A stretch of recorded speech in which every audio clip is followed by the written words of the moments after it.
अब भगवान पे प्रसाद क्या चढ़ाए? प्रसाद वो चढ़ाए भगवान को जो आपको प्रिय हो। प्रसाद वो चढ़ाए जो आपको प्रिय हो। जैसे कोई भी फल चढ़ाएं तो वो आपको प्रिय हो, क्योंकि भगवान के पास जब उस प्रसाद को आप रख देंगे तो उसमें भगवत में शक्तियां जब मिल जाएंगी तो वो प्रसाद तो आप ही को ग्रहण करना है, तो ग्रहण आप उस प्रसाद को कर सकते हैं जो आपको प्रिय होगा। तो इसलिए प्रसाद वही चढ़ाए जो आपको प्रिय हो, चाहे कुछ भी, जो फल हो, मिठाई हो, कुछ भी चढ़ाए जो आपको प्रिय हो, उसको जब आप ग्रहण करेंगे तो उससे आपको शक्तियां प्राप्त होंगी।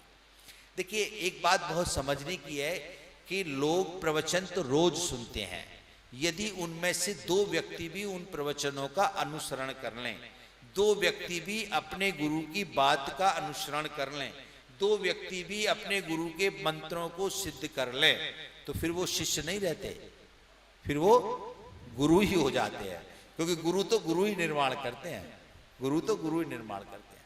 एक बहुत छोटा सा उदाहरण बताता हूं। एक व्यक्ति गुरु जी के पास आ गया और कहा मुझे आपका शिष्य बनना है, मुझे आपका शिष्य बनना है। कहा मैं तो शिष्य बनाता नहीं हूं। तो क्या बनाते हो? मैं तो गुरु ही बनाता हूं। तो चलो मैं गुरु ही बन जाता हूं, मुझे गुरु ही बनाओ। करना क्या है? बोले कुछ नहीं करना, बैठ के जैसे मैं पूजा करता हूं वैसे आप भी पूजा करिए। तो 1 दिन 2 दिन 3 दिन 4 दिन 5 दिन पूजा की, परंतु पूजा करते करते जब आप पूजा में विशेष लगेंगे तो आपका मन विचलित होगा, क्योंकि भगवान जब परीक्षण करते हैं तो परीक्षा किसकी करते हैं? मन की करते हैं। किसकी करते हैं? भगवान परीक्षा बुद्धि की नहीं करते, भगवान परीक्षा मन की करते हैं। मन विचलित होता है, मन संशय में आ जाता है। तो 5-7 दिन जब व्यतीत हो गए तो मन संशय युक्त हो गया कि ये रोज रोज ऐसे करते रहते हैं, मुझे नहीं करना, मुझे तो जाना है। अभी तो आप शिष्य बनने आए थे, अभी आप बोल रहे मुझे जाना है, कि नहीं मुझे नहीं करना। फिर थोड़ी दूर गए, फिर मन में बात आई कि ये तो गड़बड़ हो गई, मुझे तो गुरुजी के सानिध्य में रहना है। फिर आके चरण पकड़ लिए। तो गुरुजी ने देखा ये तो बार बार जाता है, बार बार आता है, बार बार जाता है, बार बार आता है, क्या करना है तुझे? कि मुझे आपसे गुरु मंत्र लेना है। बोले तू क्या करता रहता है, जा, मैं तेरे से बात नहीं करता, तू तो ऐसे कुछ कुछ करता रहता है।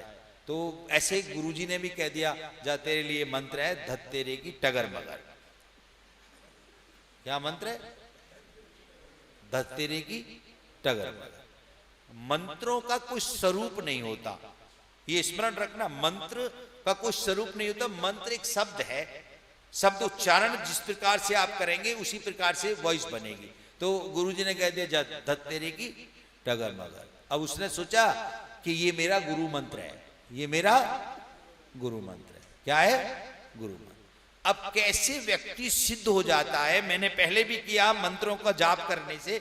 अब उसने धुन लगा दी धत्तेरे की टगर मगर, और मंत्र तो उसे पसंद आए नहीं थे। ये बात उसके मन को छू गई और वो धुन में लग गया, धत्तेरे की टगर मगर, धत्तेरे की टगर मगर।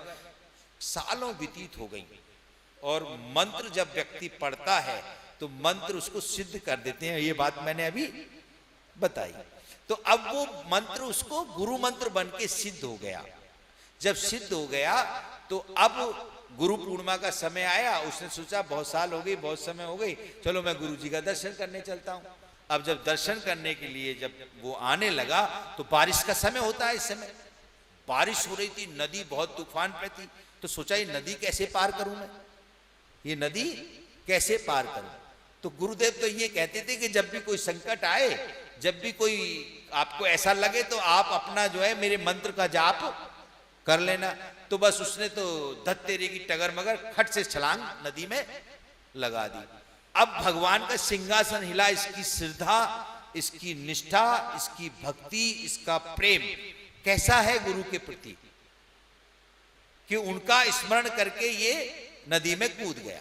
अब नदी में जैसे वो कूदा और वो मंत्र की नाव बनकर के आ गई और वो सीधा पार होकर के गुरुदेव के स्थान पे आया, गुरुदेव का पूजन सिद्ध हो गया। अब गुरुदेव ने सोचा भाई इतनी बारिश में इस नदी को पार करके बहुत सारे लोग तो आ नहीं पा रहे, तू आ कैसे गया बेटा? कहा मैं तो आपकी कृपा से आ गया। तो उनको खुद में ऐसा लगा तू आ कैसे गया? मैं तो आपकी कृपा से आ गया। तो भाई वो कौन सी कृपा थी जो जिससे तू आया है? मुझे दिखा, मुझे दिखा। ऐसे गुरु लोग कभी कभी परीक्षण करते हैं। क्या करते हैं? परीक्षण करते हैं।